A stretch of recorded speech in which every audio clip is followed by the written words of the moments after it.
வணக்கம் நண்பர்களே. ஒரு பெண் தனது ஒரே ஒரு மகனுடன் வாழ்ந்து வந்தாள். அவளுக்கு ஒரு கண்ணில்லை. அவள் கணவன் திடீரென ஒரு நாள் இறந்து விட்டார்.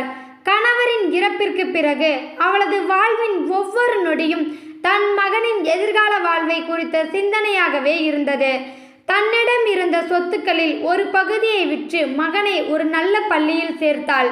மீதி சொத்தை தனது மகனின் கல்வி தொடர்பான செலவுகளுக்கு தயார் செய்திருந்தாள். நல்ல ஒழுக்கமிக்க மகன், இரக்கமானவன், புத்திசாலி. ஊரில் எல்லோரும் புகழும் வண்ணம் அவன் செயற்பாடுகள் இருந்தன. பரீட்சையில் முதல் தரத்தில் தேறினான். இந்த செய்தியை அறிந்த உடனேயே அந்த தாய் ஆவலுடன் பாடசாலை நோக்கி ஓடினாள். மகனின் வகுப்பறை எது என அறிந்து அங்கு சென்று அவனை வாரி அணைத்து முத்தமிட்டாள். இறைவனை புகழ்ந்தாள். சந்தோஷத்துடன் வீடு வந்து அவனுக்கு பிடித்தமான உணவை தயாரிக்க ஆரம்பித்தாள். மகனின் வருகையை எதிர்பார்த்து வழிமேல் வழி வைத்து காத்திருந்தாள். மகன் வந்தவுடன் ஆசையுடன் அருகில் சென்றாள்.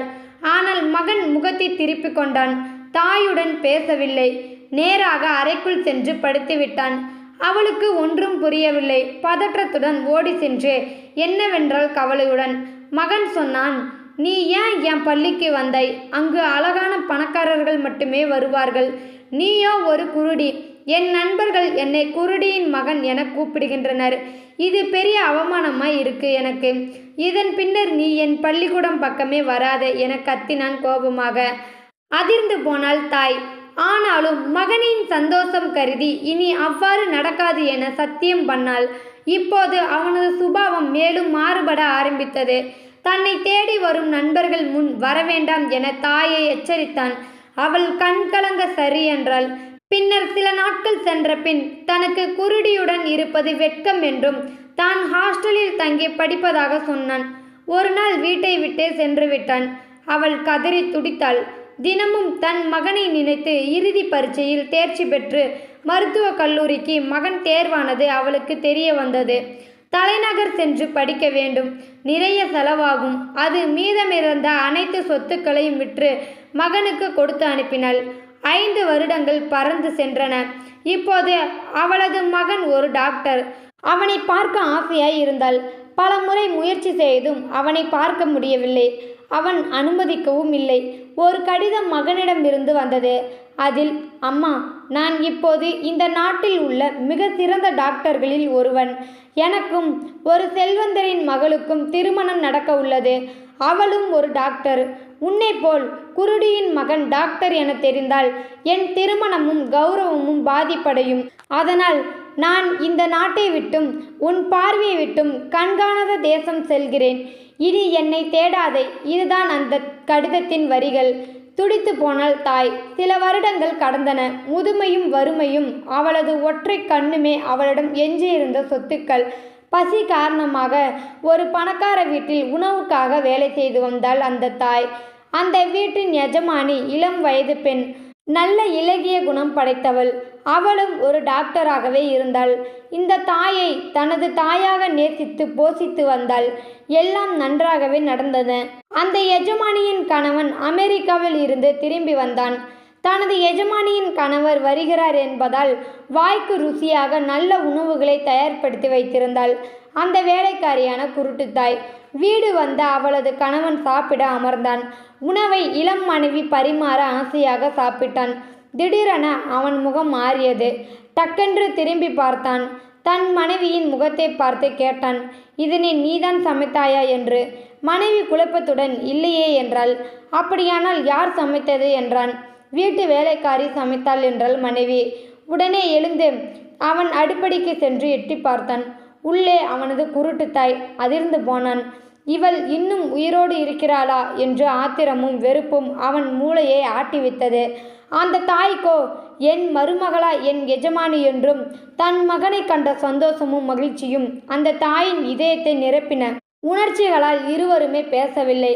மீண்டும் சாப்பாட்டு அறைக்கு வந்த கணவன் சொன்னான் தன் மனைவியை பார்த்து, "இந்த குருடியை உடனடியாக அனுப்பிவிடு" என்று கத்தினான்.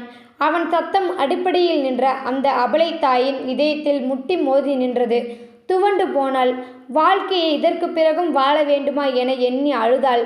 அந்த இளம் மனைவியோ அது தனது கணவனின் தாய் என்று தெரிந்ததும் இங்கேயே இருக்கட்டும் என்று எவ்வளவோ சொல்லியும் தனது கணவனின் பிடிவாதமும் கோபமும் ஆவேசமும் எல்லை மீறி செல்லவே வேறு வழியின்றி அந்த தாய்க்கு போதுமான பணம் கொடுத்து முன்பு அவள் வாழ்ந்து வந்த ஊருக்கே மீண்டும் அனுப்பி வைத்தாள். வேதனையுடன் காலம் கடந்தது. இப்போது அந்த டாக்டரின் தலைமயிர்கள் பழுக்க ஆரம்பித்து விட்டன. உடல் பலம் சற்று சோர்ந்தும் போய்விட்டது. கணவனின் சுயநலம், நன்றி மறத்தல் போன்ற காரணங்களால் கருத்து மோதல் ஏற்பட்டு அவன் மனைவியும் விவாகரத்து செய்துவிட்டு இன்னொரு மறுமணம் புரிந்து கொண்டாள். இப்போது டாக்டரிடம் பணத்தை தவிர வேறு எதுவும் இருக்கவில்லை. எதிர்காலங்கள் சூனியமான நிலையில் ஆறுதலற்கு கூட யாருமின்றி தனிமரமாக நின்றான். மெல்ல மெல்லதான் தன் தாய்க்கு செய்த துரோகங்கள், அநியாயங்கள், நோகடிப்பு அவன் உள்ளத்தை வந்து தொட ஆரம்பித்தன. ஒரு முறை ராத்திரியில் எழுந்து அம்மா என கதறி அழும் அளவிற்கு அவனிற்கு தனது பாவங்களும் புரிந்தது. தாயை பார்க்க வேண்டும் என நினைத்தான். ஆனால் போகவில்லை. ஒரு நாள் காலையில் அவன் தொலைபேசிக்கு ஒரு செய்தி வந்தது. அவனது தூரத்து உறவினர் ஒருவர் பேசினர். உன் தாய் மரண தருவாயில் இருக்கிறாள், நீ உடனே வா என்பதே அந்த செய்தி. உடனடியாகவே அவன் தனது காரில் கிளம்பி தன் தாய் இருக்கும் இடத்திற்கு சென்றான். அவன் சென்றபோது அவளது உயிர் பிரிந்து விட்டது. உயிர் போன நிலையில் அவளை கட்டிலில் படுக்க வைத்திருந்தனர். இப்போது அம்மா என கண்ணீர் விட்டு கதறினான், அழுதான். தன் தாயை நல்ல முறையில் அடக்கம் செய்ய உதவினான். எல்லாம் முடிந்தது. அப்போது ஒரு கடிதத்தை அவனது உறவினர் கொடுத்தார். தான் மறைந்த பின்னர் மகன் வருவானாக இருந்தால் மட்டும் கொடுக்குமாறும், இல்லையெனில் எரித்து விடுமாறும் தாயார் கடைசி தருவாயில் வேண்டிக் கொள்வதாகவும் அவர் சொன்னார். பிரித்து வாசித்தான். அவன் கண்களில் இருந்த கண்ணீர் வழிந்தது. அதில் இருந்த வரிகள் இதுதான்: என் அன்பு மகனே, எனக்கு தெரியும் என் உருவத்தை பார்ப்பது உனக்கு ஒருபோதும் பிடிக்காது என்று.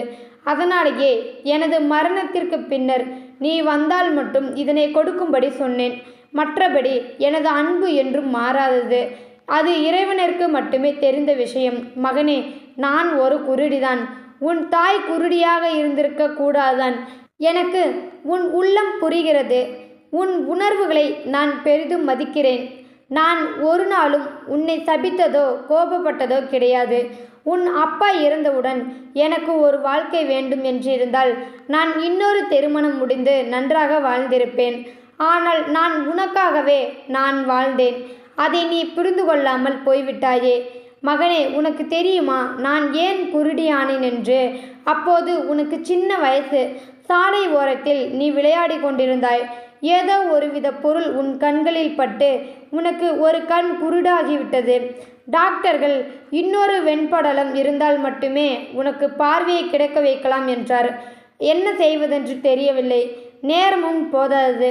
அதனால் எனது ஒரு கண்ணை உடனடியாகவே தானம் செய்து உனக்கு பார்வை கிடைக்க செய்தேன். எனது கண்தான் இன்று உன் கண்களாக இருக்கிறது. நீ இந்த உலகத்தையும், ஏன் இந்த கடிதத்தையும் கூட இந்த கண்களாகவே தான் பார்க்கிறாய். உனக்கு இதுவும் அவமானம் என்று உனது வலது கண்ணை பிடுங்கி எறிந்து விடாதே. அதை அப்படியே விட்டுவிடு. ஏனென்றால் அந்த கண்களால் தான் நான் உன்னை பார்த்து கொண்டிருப்பேன் என் அன்பு மகனே. இப்படிக்கு என்றுமே உன் அன்புள்ள உன் அம்மா. இதை படித்த அந்த டாக்டர் மகன் உருண்டு புரண்டு அழுதானாம். இந்த வீடியோவில் கருத்து உங்களுக்கு கண்டிப்பாக பிடிச்சிருக்குன்னு நினைக்கிறேன். பிடிச்சிருந்தா லைக் பண்ணுங்கள், ஷேர் பண்ணுங்கள், கமெண்ட் பண்ணுங்கள், சப்ஸ்கிரைப் பண்ணுங்கள். தேங்க்யூ ஃபார் வாட்சிங்.